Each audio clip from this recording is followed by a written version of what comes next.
In autumn 2018, I was among a group of lucky journalists invited to Germany to see Ford's latest electric car ahead of its official LA Auto Show debut the very same year.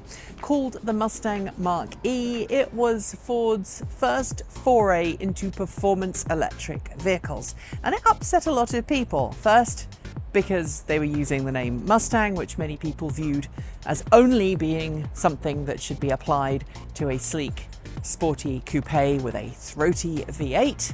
And second, because it wasn't a sleek coupe, but rather a four-door, all-electric crossover.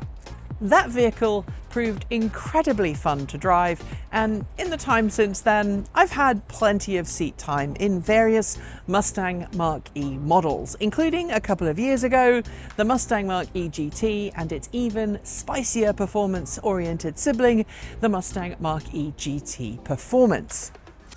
In the time since then, though, Ford has continually evolved and tweaked the vehicle. It's made some nips and tucks here and there, it's added extra power, and what you see before you is the 2024 Mustang Mach-E GT. Ford has done away with the GT Performance variant and basically smushed the two cars together.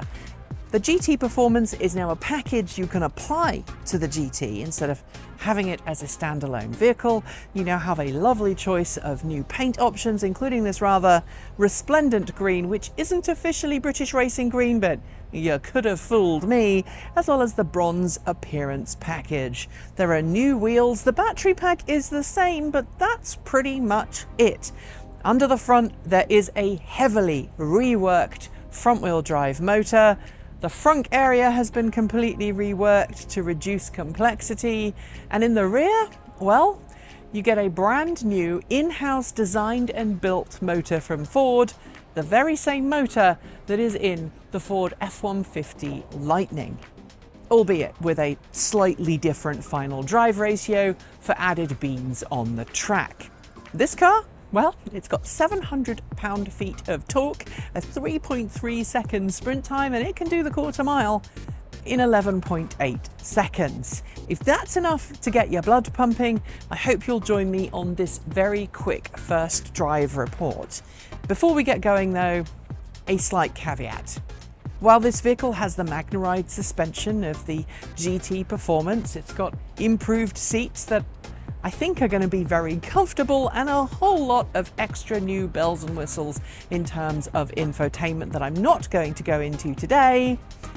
I'm also not going to get to push this to its absolute limits because I'm here in Seattle, Washington, which isn't exactly known for its relaxed attitude to high-speed driving. So I'll be sticking to the speed limit and doing my best to conjure up some impressions as to what we can expect from this on the open road and also the racetrack. Oh, and tomorrow I get to drive this car's brand new off-road cousin, the Ford Mustang Mach-E Rally.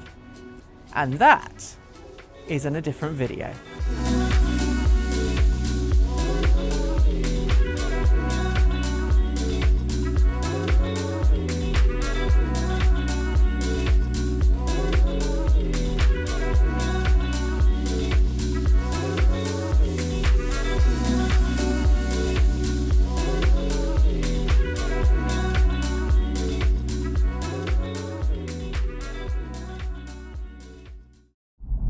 When Ford invited us out to the official launch event for the refresh to the Mustang Mach-E family for the 2024 model year, we were told we'd be given a chance to drive 3 different Mustang Mach-E models. On the first day, which is the day we're filming this, we were told we would be driving the Mustang Mach-E Premium and also the Mustang Mach-E GT. That's the car I'm in right now.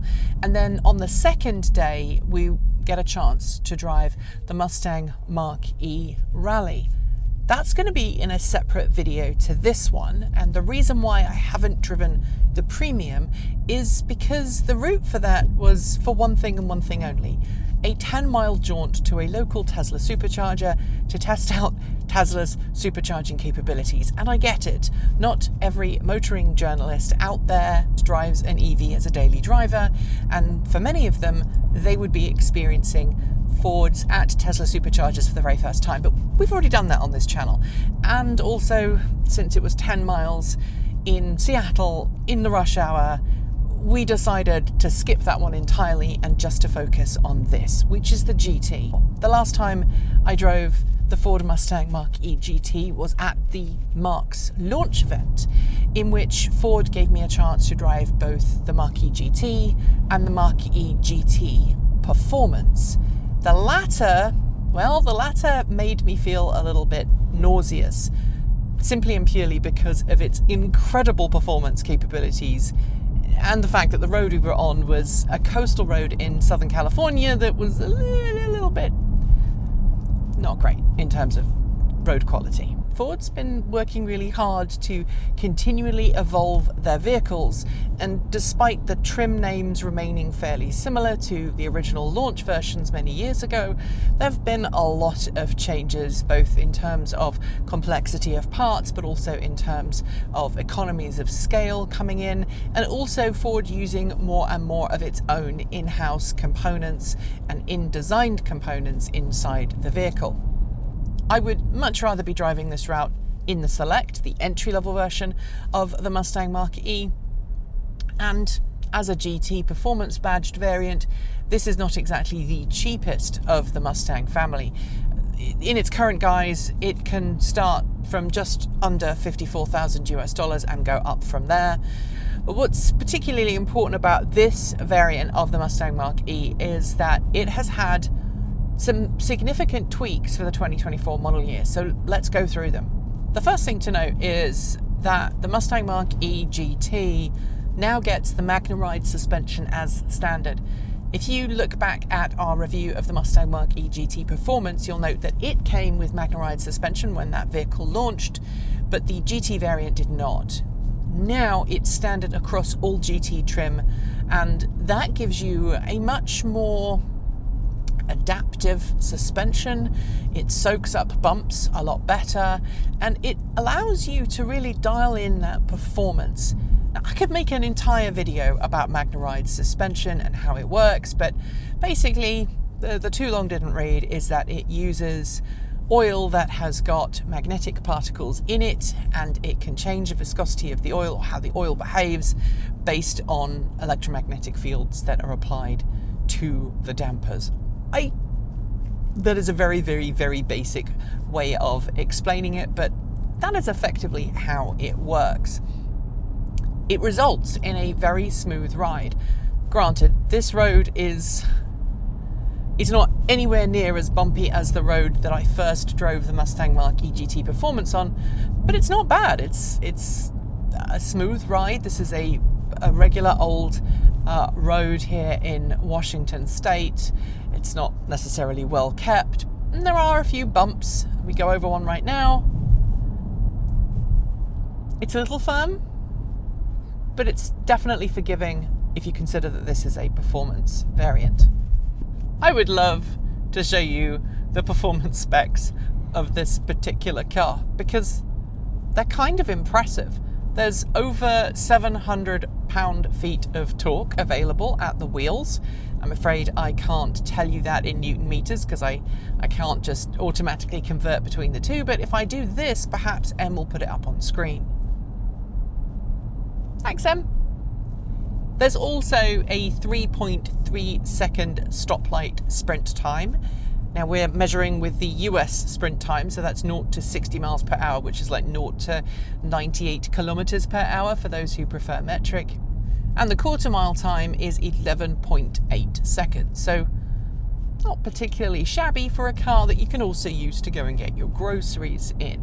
That improvement in sprint time and power at the wheels comes from a whole host of different improvements made to the Ford Mustang Mach-E GT compared to previous model years, but not among them is a switch in cell chemistry. Unlike many other Mustang Mach-E trim variants, which have switched from NCM battery cell chemistry to LFP battery cell chemistry in an effort to chase affordability, economies of scale, and battery packs that don't contain cobalt, the Mustang Mach-E GT retains the NCM cell chemistry it did from launch. That's because NCM chemistries are known for being both more volumetrically energy dense while also being more power dense. And in a car where it's all about power, that's the most important thing. While the Mustang Mach-E GT still has the NCM chemistry, there have been some tweaks to how the battery pack looks after itself and the energy management within the pack, ensuring that you can have really responsive power delivery, and also to ensure that when you charge at a supercharger or a CCS charging station, the battery pack charges as quickly as absolutely possible. And of course, like the rest of Ford's lineup, everything is carried out via over-the-air when it comes to software tweaks and update, so you don't have to worry about taking it to a dealer to have an update applied when one becomes available. Those tweaks also go through to the inverter system. In terms of the inverter, the tweaks to the inverter are also because there's been some sizable changes to the motor technology in this vehicle. The front motor on the Mustang Mach-E, which is kind of like a supplemental motor, it gives you that extra torque and grip. It helps enhance your cornering performance, but it's not the primary motive force of the vehicle. That is the rear, and I'll come to the rear in a second, but the front motor has been given some tweaks. It's essentially the same motor as found in previous generations of the Mustang Mach-E, or rather previous model years of the Mustang Mach-E GT, but it has been tweaked to ensure it has better cooling, better torque capabilities, and it can give you even more power when you demand it. But at the rear, that's where things get exciting, because unlike previous years, this model year variant of the Mustang Mach-E GT includes a brand new motor that has been sourced from none other than the Ford F-150 Lightning. Now, I have an F-150 Lightning, and the motors in that vehicle are monstrous because they need to be able to haul 2,000 pounds, they need to be able to tow up to 10,000 pounds. Imagine that one of those motors placed on the rear axle of this vehicle, and that's what you get. That is one of the reasons why this thing can accelerate so quickly and has, frankly, bonkers levels of torque. Unfortunately, most of the roads we've been on today have been roads that have had their speed limited to 20, 30 miles an hour. But I'm just going to accelerate up to this bridge here. And I'm already at 40. I don't know if you heard the wheels just scrabble there for a second, but that gives you an idea of just how truly powerful this car is. It is wonderful going around corners in the Mustang Mach-E GT, and you can feel how flat the car is and how little body roll there is, but I'm also going to just express my sheer frustration at Ford's PR team for choosing this particular route to showcase this vehicle on, because I swear there has not been a single bit of road with a speed limit of 60 miles an hour other than a very heavily packed freeway, and all of these roads around here have a maximum speed limit of 40 miles an hour on them, which means I feel very much like a superhero, you know, the with great power comes great responsibility thing from Spider-Man. I know that this car has, under my right foot, 700 pound-feet of torque, and yet I'm literally just stroking the go pedal as gently as I possibly can, because I know if I go any further, then I might lose my license or worse. My frustration that Ford gave us a route with 40 mile an hour speed limits and not much else in a performance car aside, though, I do want to just talk about the three main driving modes that this car has. Now, Ford left it in the unbridled mode. For driving around country roads like this, though, the unbridled mode is frankly a little bit painful because you have to keep your foot fairly high off the throttle, and that ultimately is not a particularly fun experience. You then have the engage, which is more of a balanced mode. You have to push your foot further to the floor for the same speed. The accelerator is not quite so eager to lurch forward when you press it, and that is a much smoother riding and driving experience. Then you have Whisper, which is, it's not eco in terms of traditional eco modes, but it's the one that gives you the most chill experience behind the wheel. If I was to drive this on an everyday basis, this would be the mode that I choose. But even in this mode, I keep finding myself just peaking above the speed limit, and I think it shows testament to just how much power this thing has. Could this be driven in rush hour as a commuter? Yes, but I think you would have to train yourself, because I'm doing 30 miles an hour and it doesn't feel like I'm doing 30 miles an hour. It feels like I'm doing maybe 10 or 15 miles per hour.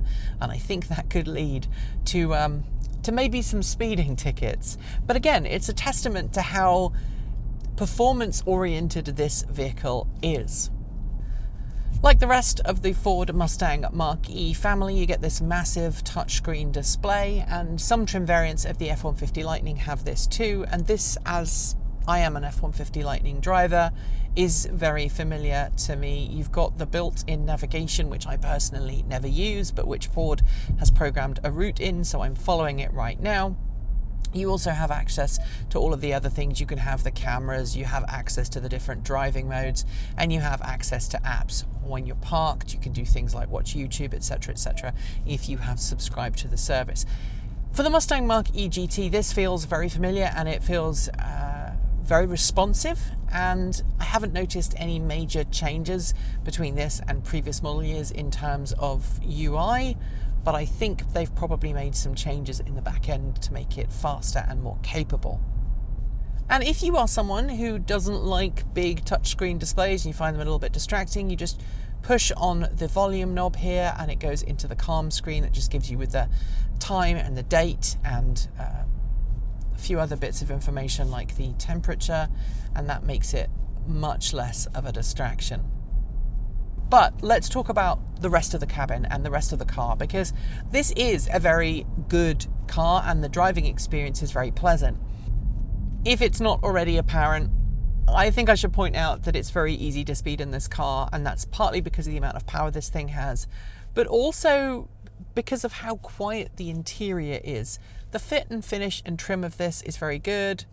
There's not too much in the way of nasty plastics. I like the material choices that have been used. I also like the feel of the steering wheel. That's very much like the original Mustang Mach-E. All of the controls are very familiar too. Of course, this here is the bar for the Blue Cruise. There are infrared LEDs behind there. You might see them occasionally on camera when we are driving a car like this.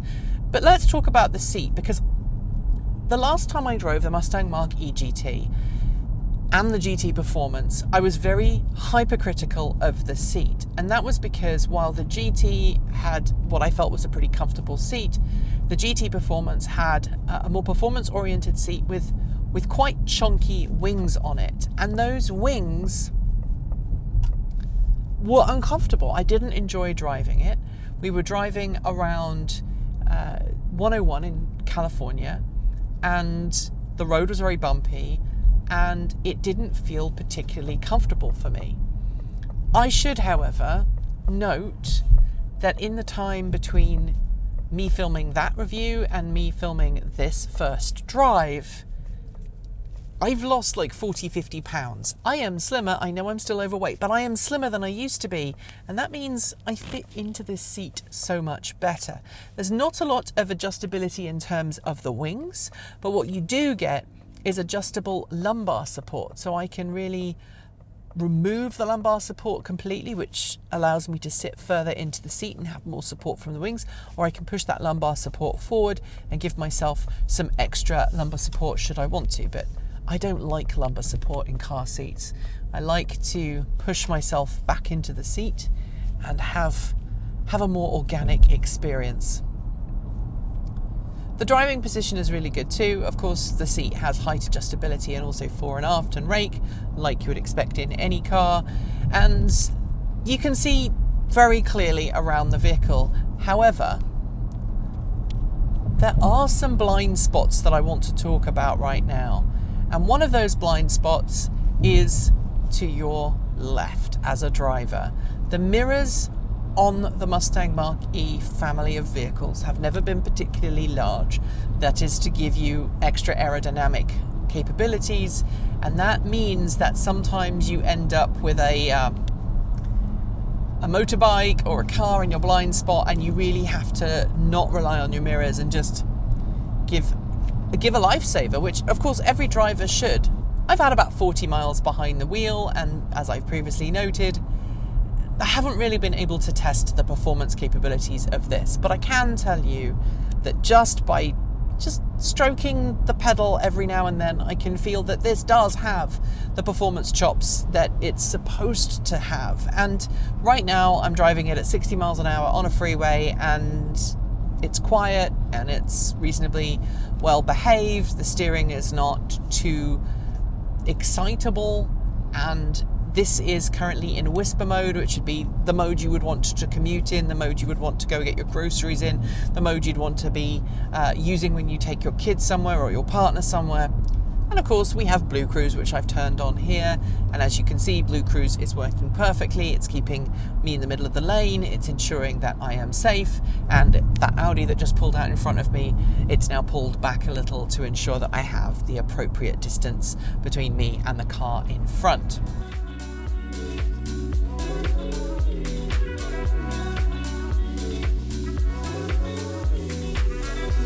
And we're back where we started, at the host hotel for this particular first drive. And while I'm here at the front of the car, I did plan this because I didn't mention the redesigned headlights during the drive, so I might as well mention them now. These have been subtly redesigned to make them cheaper to produce, have fewer components, but also add a whole load of extra tweaks that make them exactly the same as the new lights found on the internal combustion engine Mustang, so there's a lot more family resemblance there. What did I think? Well, Ford did their best with the route, but we didn't really have a chance to put this to its absolute limits. Nowhere near, in fact. And I did feel a little stupid driving along 30 and 40 mile an hour roads with this much power at the wheels, but you know what? The car let me. It wasn't impossible to drive. I used to own a hot rod, and my hot rod was a Morris Minor with a VVT 1.8 litre K-Series engine in it. When it idled, it did about 35 miles an hour, which made it impossible to drive around any city, because just idling, you were breaking the speed limit, and it was unpleasant and it was difficult to drive.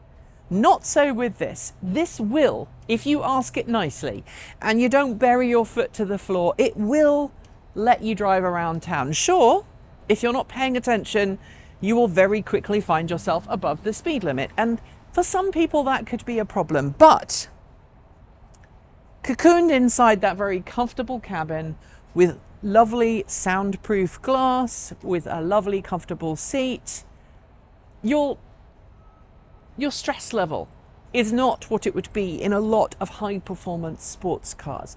This vehicle surely does egg you to go faster and push it, but as long as you're in the right mindset, you can definitely drive this as a daily driver, especially if you put it in the whisper mode, where it kind of numbs its performance a little bit to make it street friendly, to make it city friendly, to make it in-law friendly. Sure, I didn't get a chance to really push the suspension into a corner and see how the Magna Ride suspension really did its stuff. I didn't really get to test the brakes because, well, braking from 30 miles an hour isn't exactly challenging for most vehicles, and certainly not for this. But on the one or two occasions where I got a chance to hoof this, there was a little chirp and then it got on with it. No mess, no fuss, it just did it. Can I recommend this for someone who's looking to buy a Mustang Mach-E? Well, it depends. It depends on who you are as a customer. If you are someone who wants a high performance car that you know is capable of unleashing all manner of awesomeness, then sure, go for this. If you just want a Mustang Mach-E and you like the design and you like the interior, then go for one of this car's more approachable cousins. Go for the Select or the Premium. This is for someone who knows how to drive a powerful car. This is for someone who knows the risks and the consequences of unleashing your right foot. But you know what? Even though I didn't really get to push it hard, it was still quite a lot of fun. Thanks for joining me today, and if you've got thoughts, make sure you leave them below in our Discord chat room, or you can reach out to us on Mastodon. Thanks to the amazing list of people scrolling by on your screen right now. They are some of more than the 1,500 people who help fund this channel through Patreon and YouTube, covering our bills, paying our team, and making sure that we can remain 100% independent. If you'd like to join them and see your name listed here, just follow the links below. There's a range of different tiers you can sign up for, from as little as $1 a month, or if you pay yearly, just over $10 a year. A huge welcome to our newest supporters. Look, it's Moose, Dom, Stefan Benti, Tom G. Richardson, Benjamin Ford, Indigo, and Kem. To join the list and get your shout out, become a paid Patreon member for your week of fame. If you'd like to support us with a one-off donation, you'll find links below to make Ko-fi and Bitcoin donations, and we even have an old-fashioned PO box you can reach us at, address also below. And if you're in need of some swag, you'll find our swag store, also linked below. This month, we are celebrating a new amazing t-shirt design by our in-house artist and animator, Erin. Get yours today by heading to our Redbubble store. We've got some great content coming up, so make sure you've subscribed on PeerTube or YouTube, and we'll see you soon. We make new videos every Monday, Wednesday, Friday, Saturday, and Sunday. If you want more, the mighty algorithm thinks you'll like this video, but we also think this one is well worth a look. See you soon, and as always, keep evolving.